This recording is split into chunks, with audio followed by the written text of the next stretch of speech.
Signal by GSC Infantry Philippine Army, the Chief Special Service AFP for his welcome remarks. At the outset, allow me to greet the following personalities. Of course, our Commissioner John Patrick C. Gregorio of the Philippine Sports Commission, ably represented by Commissioner Matthew Fritz P. Gaston, Philippine Sports Commission.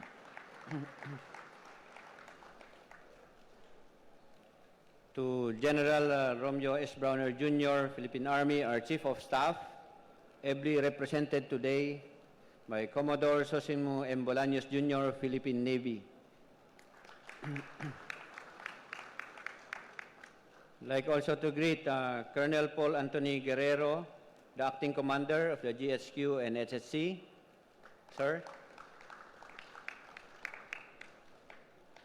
And of course, Major Marlo Rich T. Laxarom, Chaplain Service, our Ambassador to Heaven.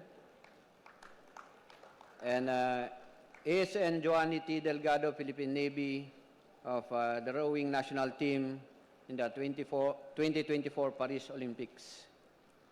Of course, we also have our service representatives. Representing Lieutenant General Arthur M. Cordura, Philippine Air Force, the CGV PAF, is Brigadier General Genaro C. Menor, Philippine Air Force, my classmate. For the Philippine Army, representing General Navarrete is Major General Efren F. Morados, Philippine Army, the Vice Commander. Representing the Flag Officer in Command, Vice Admiral Jose Maria Ambrosio Q. Espeleta, Philippine Navy, is Captain Hernani D.C. Llanes, Philippine Navy, GSC. Representing the Chief PNP, Police Lieutenant General Jose Melencio C. Nartates Jr. is my company mate, his classmate, Police Lieutenant General Bernard M. Banak. Representing the Philippine Coast Guard, representing Admiral Ronnie Hill Gavan, is Commodore Cristofoel M. Meñado, Philippine Coast Guard. For the Bureau of Fire Protection, representing the Fire Director Jesus P. Fernandez, is Fire Chief Superintendent Belinda B. Ochave.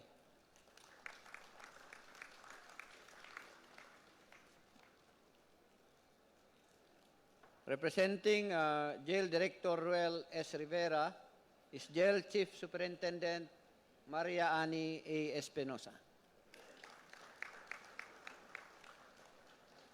Representing Undersecretary Gregorio P.O.P. Katapang Jr. of the Bureau of Corrections is Correction Chief Superintendent Celso S. Bravo.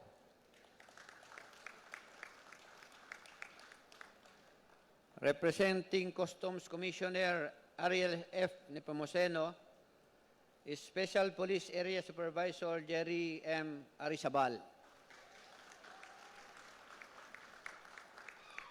Representing the Chairman of the Metro Manila Development Authority, Romando S. Artes, is Undersecretary Procopio G. Lipana.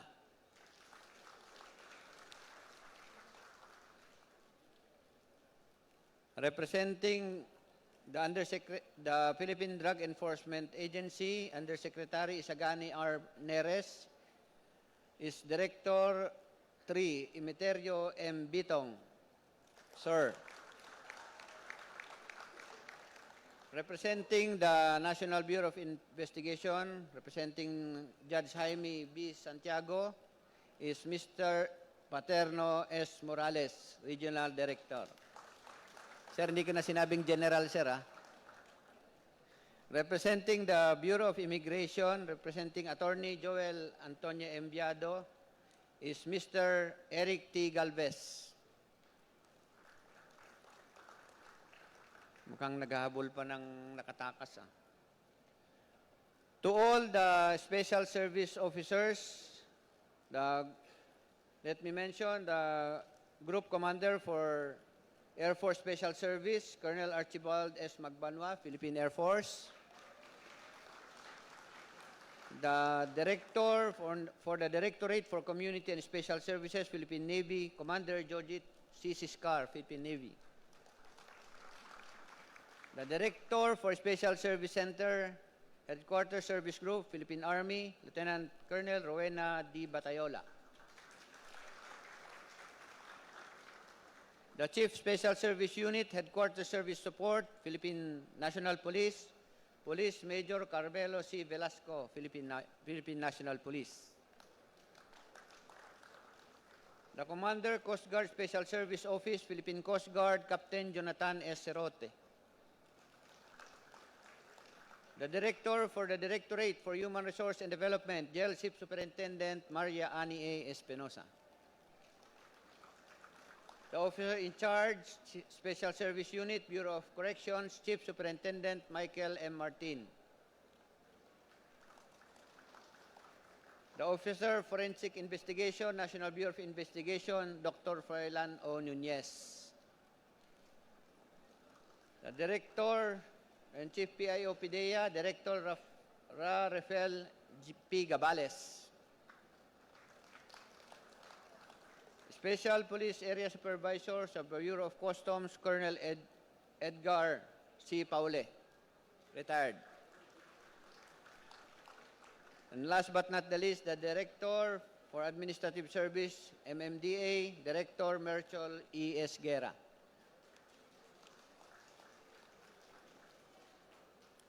A pleasant day to each and everyone. In behalf of the Armed Forces of the Philippines, it is with great pride and honor that I warmly welcome you to the opening ceremony of the Philippine Uniformed Services Sports League 2025.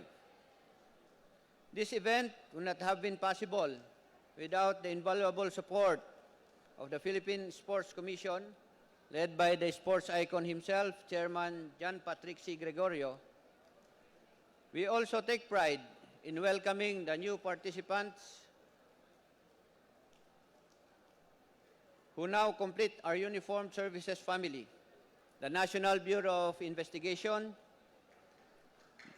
the Metro Manila Development Authority, the Bureau of Customs, the Philippine Drug Enforcement Agency, of course the Bureau of Immigration, though they are absent today, and a bonus is the National Intelligence Coordinating Agency, who will field the players in the golf tournament.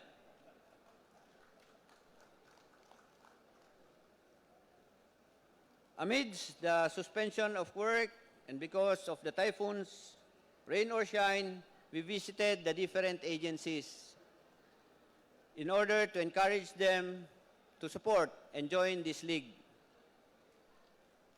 The journey was arduous, as it was hazardous, but we've persevered. And today, this is the fruition of the hard work and dedication of the men and women of the armed forces, and of course, our unit, the Special Service AFP. This league is more than just a competition. It is a platform to showcase the exceptional skills, strength, and the resilience of the uniformed personnel of the different law enforcement agencies of our country. More importantly, it highlights the unifying power of sports, a platform for national unity. It is a dream come true to see all the members of the uniformed services standing side by side in unity and solidarity, proving that united we stand. And at the same time, this league provides an important venue and avenue to discover and develop potential national athletes who may one day carry our flag in the prestigious sporting events, both here and abroad. In summary, I once again want to welcome each and everyone to today's ceremony, the opening of the Philippine Uniform Services Sports League 2025. Let us play with passion, compete with integrity, and inspire with excellence. Thank you and good luck to all the participating teams. Thank you, sir. At this juncture, let us all witness the entrance of the Philippine Uniform Services Sports League colors.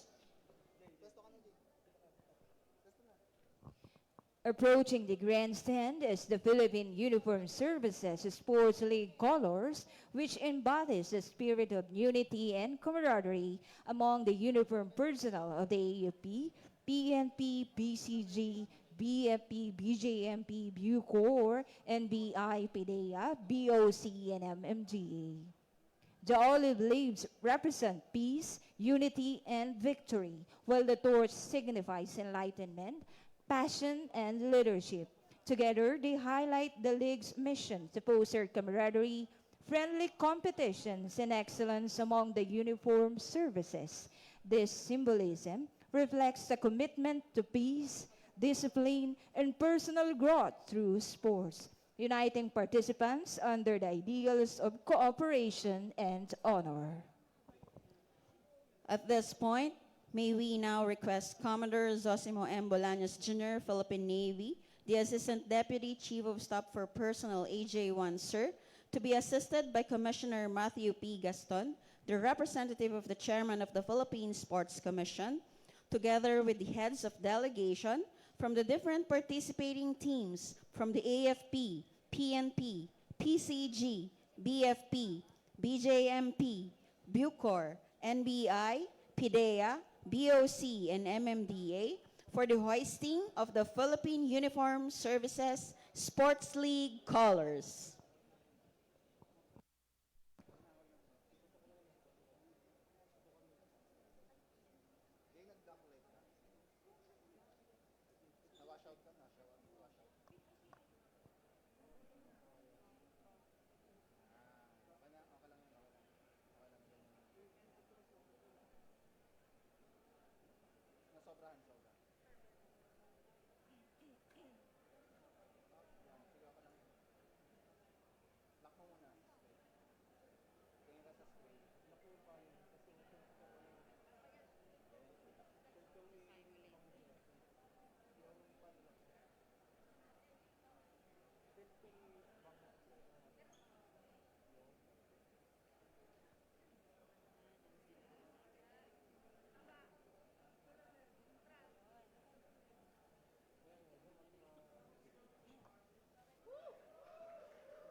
On the count of three, you may now raise the Philippine Uniform Services Sports League colors in 3, 2, 1!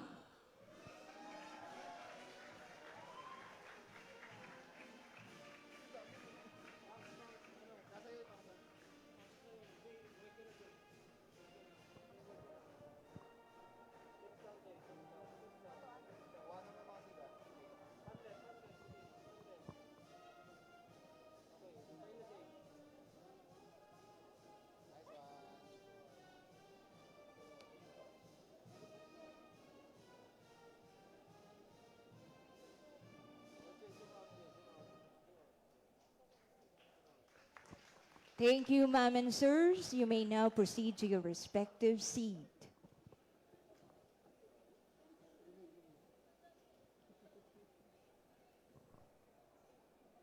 As we proceed, we request all the heads of delegation and their respective muses for the hoisting of their respective banners. From the Bureau of Customs, Head of Delegation Special Police Area Supervisor Jerry M. Arizabal, Chief Customs Police Divisions. Espace Bureau of Customs, Colonel Edgar C. Paula, retired, and their muse, Ms. Danielle Jaris Torres Aquies. From the National Bureau of Investigation, we have the Head of Delegation Mr. Paterno Morales, Regional Director, National Bureau of Investigation. Officer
Masyadong malayo kanina, sir, hindi natin makita. Kaya mas maganda pala pag close up.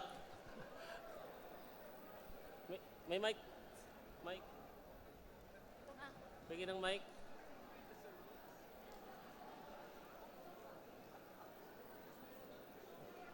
Can I request one, pakibigay lang sa kanila, one by one.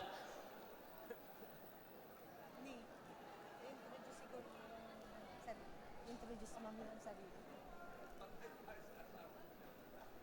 Sir, mag-introduce lang ng sarili. Yeah, sa Anong dala nilang... anong unit sila? Anong dala mo?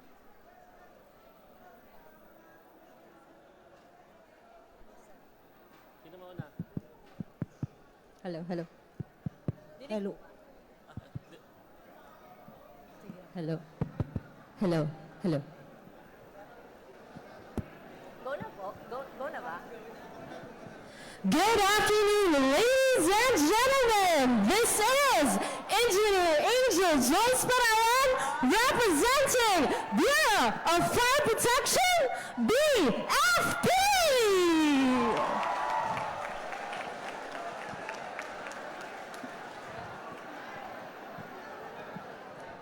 Good afternoon, everyone. My name is Giselle Gregorio, representing PIDEA.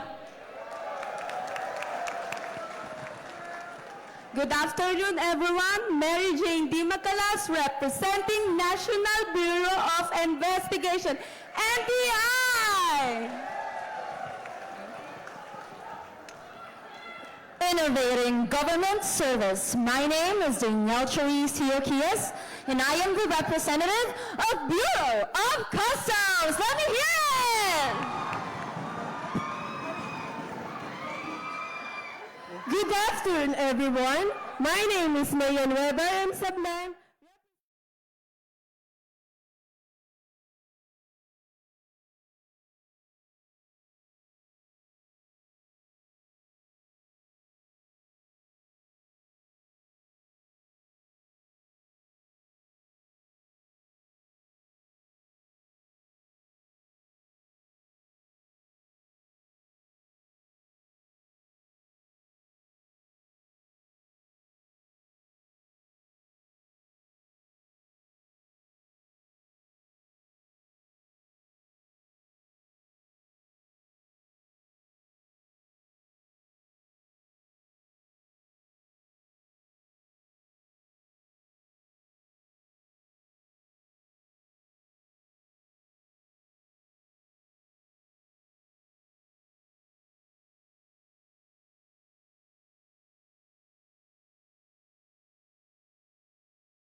To represent the BJMP.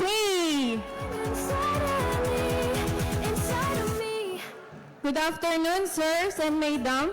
I am Patrolwoman Janina Jaira Herrera Longalong, representing Philippine National Police. Good afternoon, everyone. I am Patrolwoman Sana Rose Luna, proudly represents Philippine National Police. Good afternoon, everyone. My name is Lara Graziela de Erlan, representing the Bureau of Corrections. Let's go, Bucor!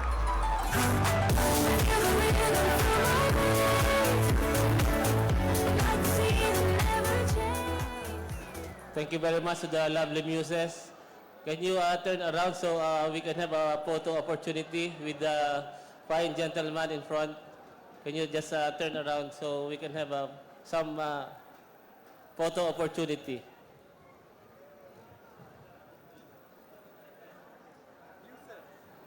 Sir, atras kayo dito.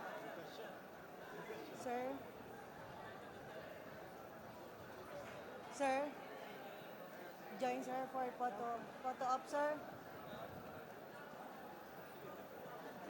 Back konti, back kayo konti. Sorry. Back a little, back lang konti, back lang po, back, para po.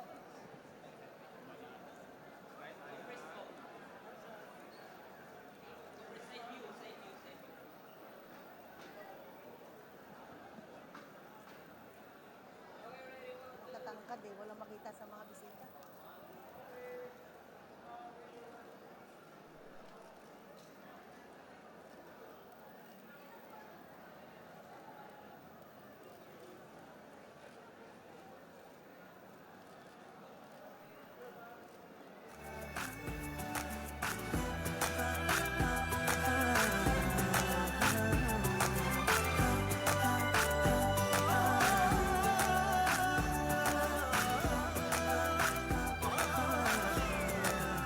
etunes.lk.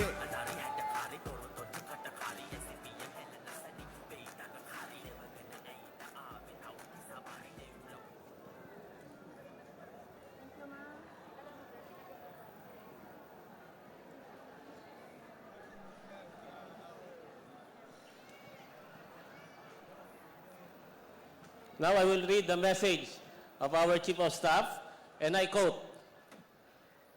"We live in times when challenges beset our communities.